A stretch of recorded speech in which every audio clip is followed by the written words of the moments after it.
오늘 미국 주식시장 3대에서 올랐습니다. 유럽장도 좀 강하게 올랐거든요. 어제 아시아장은 그렇게 힘이 좋지는 않았는데 유럽장이 반등세가 셌고 미국장 그랬습니다. 다만 이제 미국 나스닥은 장 초반부터 쭉 잘 버텼는데 이게 탕 튀고 나서 쭉 잘 버텼는데 대형주의주의 다우 같은 경우는 튄 걸 좀 빼먹고 끝냈고요. S&P 500 지수도 보시면 튄 거를 좀 빼먹고 끝냈습니다.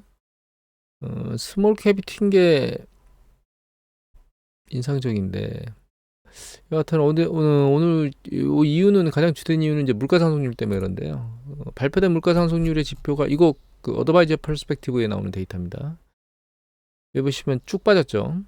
이게 코어고요. 이게 전체거든요. 헤드라인 전체인데, 그러니까 그 물가 상승률 전체인데 상당히 많이 빠졌어요. 코어가 기대치보다 더 낮게 나왔습니다.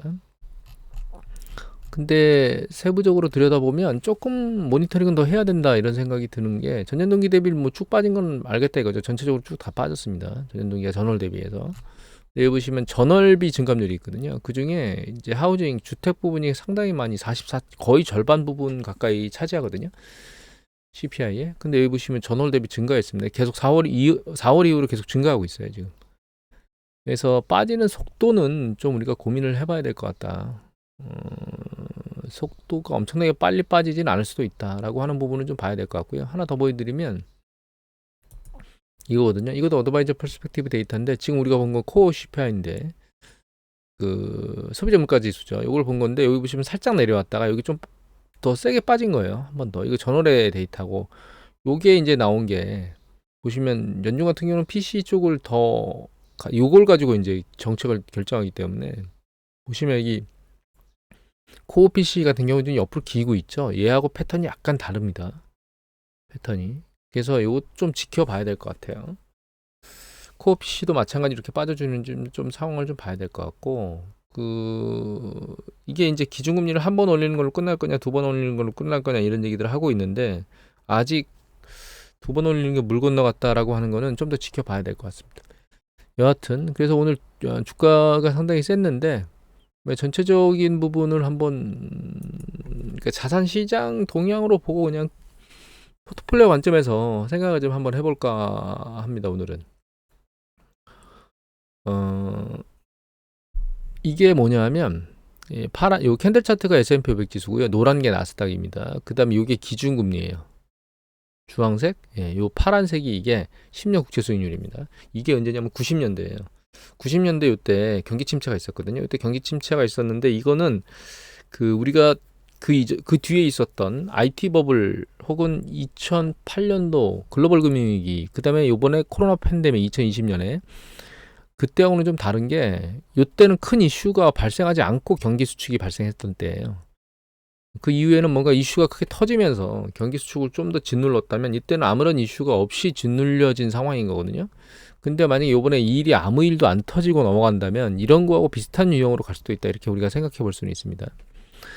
그래서 이때 경기 수축 국면에 주가가 빠진 걸 보면 이게 S&P 500 지수 여기서 여기 빠졌잖아요. 얼마 안 빠진 것 같은데 여기 한 19% 정도 빠졌고요. 요게 나스닥인데 나스닥은 한 30% 빠졌습니다. 여기서 이거 빠졌는데 이게 30% 정도 되거든요. 그리고 기준금리를 놓고 보면 기준금리는 주가가 정점을 치기 전에 기준금리가 먼저 정점을 치고 10년 국채 수익률도 요동을 치다가 일단 여기서 1차적으로 추세적으로 이렇게 머리를 맞고 이제 내려오기 시작했죠. 기준금리가 상당히 많이 내려왔어요. 여기가 이제 어느 정도 되냐면 여기를 봐주십시오. 여기 금리 여기 표시되니까 여기 보면 기준금리는 9.85 정도. 그 다음에 이제 10년 국채 수익률은 한 9.298, 9.3 정도 되죠. 얘가 어디까지 빠졌느냐? 쭉 내려와서 여기 보면 기준금리는 한 3%, 그 다음에 10년 국채 수익률은 한 5.8 정도까지 빠졌어요. 그러니까 굉장히 많이 빠진 거죠. 거의 한 3.5에서 4% 정도 빠졌다. 그렇게 이해를 하면 될 것 같고, 물론 이 시기에 주식시장을 놓고 보면 추세적으로 살짝 조정이 있은 다음에 위로 계속 밀려 올라갔잖아요. 그러니까 결과론적으로 보면 주식을 들고 있거나 국채를 들고 있거나 모두 다 동일한 상황을 보였을 건데, 이 요동치는 과정 중에 사실 이제 이 포트폴리오 밑에서 잡고 올라갔으면 수익률이 더 많이 났겠죠. 예를 들면 나스닥 같은 경우에 30% 빠졌다가 올라갔으니까 뭐 예를 들면 여기서 한 30 올라갔다 그래서 130으로 다시 올라갔다면 여기서 70에서 사서 다시 130까지 올라간 거니까 거의 뭐 한 8, 90% 먹게 되는 그런 현상이 발생하는 거잖아요. 뭐 이런 이슈가 발생할 수 있다라고 하는 부분을 우리가 생각을 해봐야 된다는 거예요. 지금 우리나라, 그러니까 지금 현재 글로벌 주식 시장이 이제 다시 우리 현재로 와서, 현재로 와 보면 어떻게 돼 있느냐. 자, 이렇게 돼 있죠. 기준이 계속 올라오고 있고 10년 국채 수익률이 여기 정점을 치고 까딱까딱대고 있습니다. 지금 추세적으로 밑으로 밀려 내려오고 있지는 않은데, 이제 말씀드렸듯이 이 기준금리가 밀려 내려와야만 이 10년 국채 수익률이 추세적으로 쭉 밀려 내려올 거예요, 빠르게. 그리고 이제 그 나스닥과 S&P 500 지수가 조정받고 지금 계속 강세로 올라가고 있거든요. 중요한 거는 이게 추세적으로 계속 올라갈 거냐라고 하는 논점인데, 이게 추세적으로 계속 올라가려면 전제 조건 첫 번째가 일단 상업부동산 문제가 이 아무 일 없이 올라가야 됩니다. 그게 1차 전제 조건이고, 2차 전제 조건은 개인 소비 지출이 지금 탄탄하게 잘 버티고 있거든요. 그 버티고 있는 부분이 계속 잘 버텨줘야 돼요.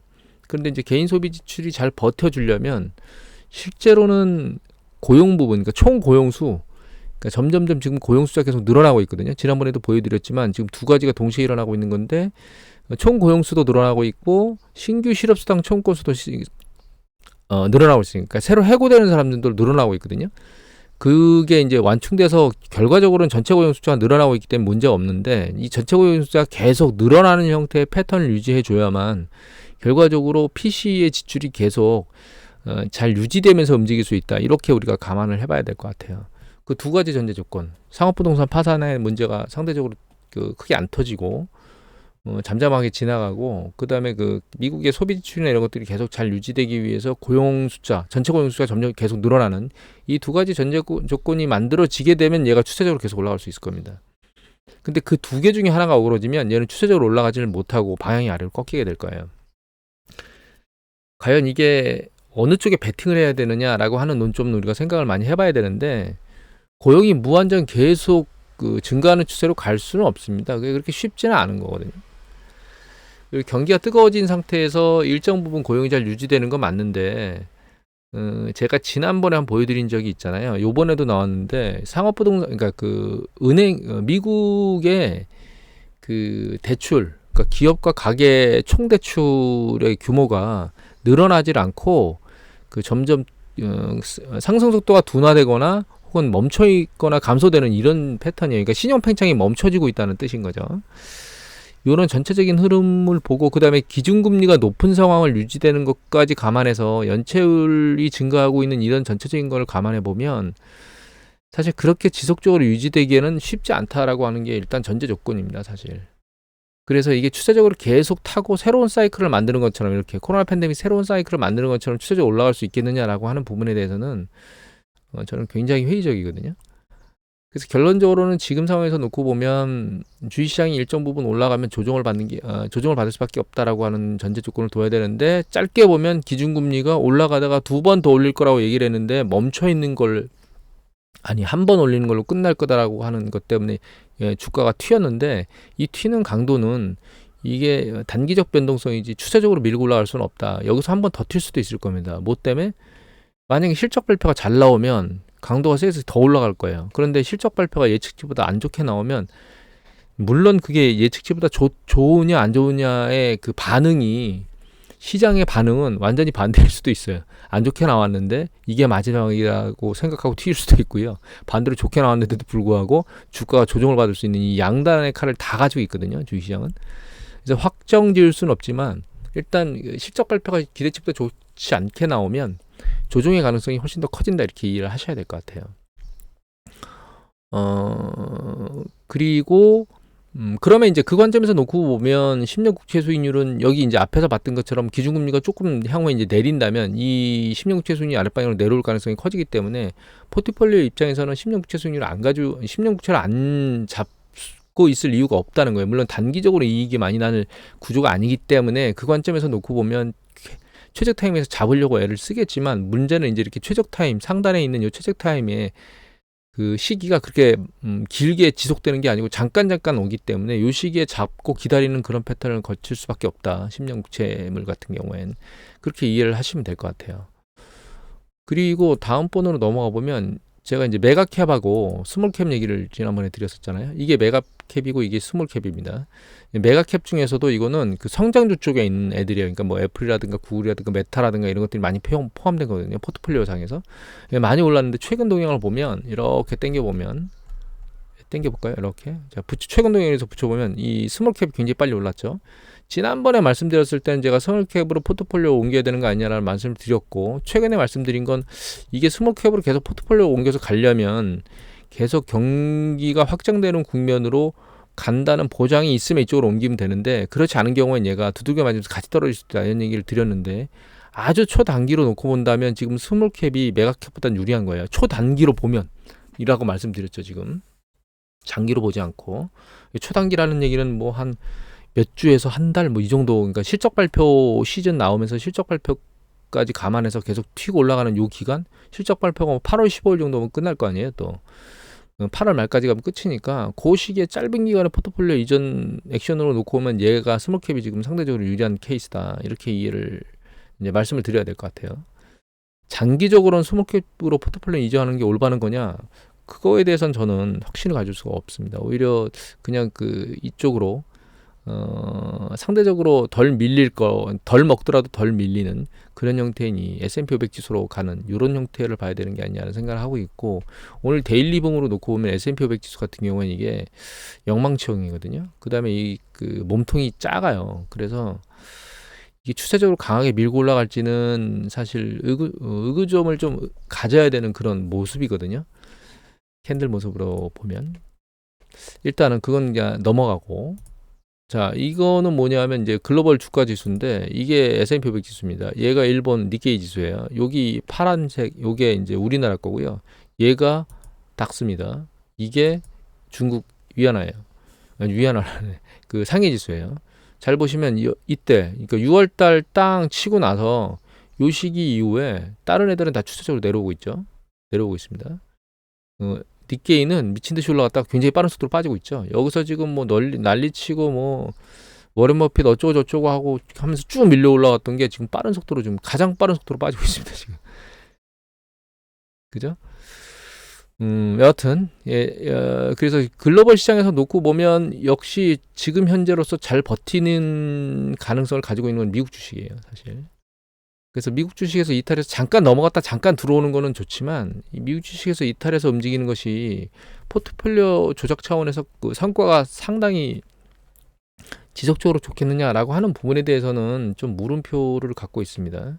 물론 여기서 이제 일단 뭐 니케이로 넘어갔다가 미국으로 들어왔다가 막 왔다 갔다 하는 능력자이신 경우에 그렇게 하셔야 되는데, 그렇지 않은 경우에는 제 생각에는 이제 미국 포트폴리오를 가지고 있는 게 오히려 상대적으로는 안정감을 가질 수 있을 것이다, 이렇게 말씀을 드려야 될 것 같아요. 그리고 또 하나 넘어가면, 이게 오늘 좀 특이사항은 그 물가 상승률이 살짝 낮게 나온 걸 넘어서서 이게 지금 저 달러 인덱스가 100달러 언저리에 걸쳤거든요. 지금 최근에 이렇게 100달러 밑까지 밀린 적이 거의 없었습니다, 사실은. 102달러, 101달러에서 왔다 갔다 하고 있었거든요. 그런 게 갑자기 쭉 밀리면서 지금 100달러대를 깨느니 마느니 뭐 이렇게 지금 밑으로 밀려 내려왔는데, 이게 100달러를 깨면서 밑으로 확 내려간다 하더라도 일단 단기적으로 굉장히 빠른 속도로 내려왔기 때문에 다시 반등할 거예요. 다만 이걸 왜 보여드렸냐면 금값이죠. 예. 이게 금입니다. 금값이 굉장히 빠른 속도로 돌려 올라가고 있고, 그런 상황이라고 놓고 본다면 얘가 다시 온수당 2,000달러를 뚫기 위해서 머리를 위로 밀어 올릴 겁니다. 그러면 금을 놓고 보면 현재 그 1962 온수당, 여기 2,000달러 언저리까지 다시 치고 올라갈 수 있는 가능성이 있기 때문에 한 몇 퍼센트 되나요? 2%, 3%? 3927. 한 3% 정도의 밀어올림의 가능성이 존재하는데, 이 매력도가 없는 거죠, 사실. 그러면 이 추세적으로 계속 밀고 올라갈 거라고 생각을 안 하고 있고, 그건 이제 지난번에 한번 말씀드렸죠. 인플레이션 함량, 그러니까 이게 심리적으로 지금 2,000달러가 계속 걸리고 있다고. 2,000달러 살짝 넘으면 계속 걸리고 있거든요.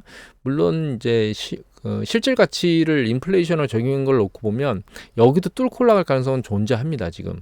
그런데 물가 상승률이 상대적으로 높은 상황에서 유지되고 있는 상황이기 때문에, 그리고 이게 빠른 속도로 떨어질 상황이 아니기 때문에 제 생각에는 이 전고점까지 계속 뚫고 올라가기는 쉽지 않아서, 결과적으로는 얘가 2,000달러 살짝 넘으면 다시 머리를 두들겨 맞고 내려올 가능성이 있다. 그러니까 이게 만약에 금 포트폴리오를 가지고 있다면 단기적으로 이게 올라가고 나면 2,000달러 뚫고 뚫어서 위로 좀 올라가면 그때는 다시 털고 포지션을 줄여야 되는 그런 상황이다. 그리고 지금 포트폴리오를 이전해서 여기서 이익을 내겠다라고, 금에서 이익을 내겠다라고 하는 건 사실 올바른 액션은 아닙니다. 단기적 추세도 그렇고 장기적으로도 금이 지금 현재 보유하는 게 매력적인 상황은 아닙니다. 사실은 최근에 매력적이었던 건 예전에 한 1600 상당히 낮은 수준까지 내려가 있었던, 여기 보시면 코로나 팬데믹 터지고 나서, 코로나 팬데믹 터지기 전에 있었던 뭐 1,500달러 막 이렇게 있었던 때가 한 번 있었고, 근데 코로나 팬데믹 터지면서 2,000달러 넘어간 다음에 다시 요 밑에 와서 이제 1,900달러 깨지고 뭐 1,800달러 요 정도 내려갔을 때가 이제 매력적이었던 거고, 지금은 금값은 전혀 투자 대상에서 포트폴리오를 생각해야 될 대상이 아닙니다. 현재로서. 그런 전체적인 부분들을 생각해 보면 될 것 같고요. 그 다음에 이거는 환율인데, 이게 파란색 캔들 차트 이거 있죠. 요게 달러 인덱스고요. 이게 엔화입니다. 요게 위안화고요. 요게 원달러 환율입니다. 보시면 지금 최근에 달러 인덱스의 그러니까 달러 인덱스와 상관관계가 없이 지금 위안화하고 엔화가 움직이고 있다가, 최근 달러 인덱스하고 상관관계가 굉장히 높아지면서 추세적으로 빠른 속도로 지금 내려오고 있거든요. 이게 위안화, 엔화나 위안화가 내려온다는 얘기는 위안화하고 엔화가 강세 쪽으로 가고 있다는 뜻입니다. 달러는 약세로 가고 있고. 그런데 이제 우리가 원달러 환율을 놓고 보면 약간 개념이 달라져야 돼요. 당겨보면 보시면 최근 속도가 떨어지는 속도가 빨라졌잖아요. 그런데 여기 보면 N1 환율, N1 환율은 올라가다 강도 줄고 있잖아요. 왜 그러냐면 여기서 빠른 속도로 떨어졌다가 최근 떨어지는 강도가 우리나라도 같이 마찬가지로 센 속도로 떨어지고 있기 때문에 N1 환율 같은 경우에는 이게 강도가 올라가는 강도가 줄고 있는 거예요. 제가 말씀드렸지만 이게 우리나라 환율로 놓고 보면 얘가 지금 N1가, 그러니까 엔화 환율, 우리나라에서 바라보는 엔화 환율 있죠. 이게 상대적으로 굉장히 낮은 건 맞아요. 낮게 내려온 건 맞습니다. 여기 보시면 여기 내려와 있는데, 얘가 장기적으로 놓고 보면 이 바닥에 있잖아요. 지금 2015년도 3월달 바닥에 근접해 있기 때문에 튀어 올라갈 수 있는 가능성이 존재하는 건 맞습니다. 다만 이게 바닥이 아닐 수도 있다라는 얘기는 이제 한번 드렸죠. 여기까지도 밀릴 수 있다. 800원대까지 초반 여기까지도 밀릴 수도 있다고 말씀을 드렸기 때문에, 여기서 포지션을 모두 다 실는 게 아니고 일단 여기서도 실어야 될 부분은 감안하고 액션을 취해야 될 것 같다, 이런 생각을 말씀드리긴 했었는데, 이 주봉 차트로 보면 빠른 속도로 올라가는 것 같지만 일봉 차트로 놓고 보면 강도가 잘 줄고 있거든요. 줄고 있죠. 그래서 결과적으로 우리나라, 그러니까 엔과 원화의 환율, 우리나라 원화의 환율을 놓고 보면 둘 다 떨어질 강도에 맞춰서 움직일 거기 때문에, 이 달러 인덱스 가격이 빠른 속도로 내려온다고 해서 얘가 빠른 속도로 치고 올라갈 것이다, 이렇게 생각을 하시면 안 됩니다. 우리나라 입장에서 엔화를 사가지고 보유해서 투자하는 것은 이 정도까지 정리를 하고 오늘 마치도록 하겠습니다.